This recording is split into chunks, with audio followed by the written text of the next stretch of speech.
He was the only guy you could go to if you'd pulled off a cash in transit heist. And you had those cases that those vehicles usually travel and carry around with them. To open those is quite a story, apparently, because if they're booby trapped, if you open them, there's ink that splatters. It's supposed to splatter you and destroy the cash or make the cash unusable.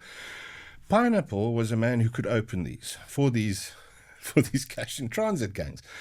I met him quite a few years later through a policeman who'd arrested him for that at the time. And then he turned state witness and was working with the police. But by the time I met him, Pineapple was running one of the biggest zama sites in Gauteng at the time. A place just outside of Springs, and I promise you, a 5-minute drive from a very main road between Johannesburg and Springs, where it looks like veld from the outside. And you drive in, and I dubbed it Gold City in the book. And you drive in, and it's a little village, it's a little town.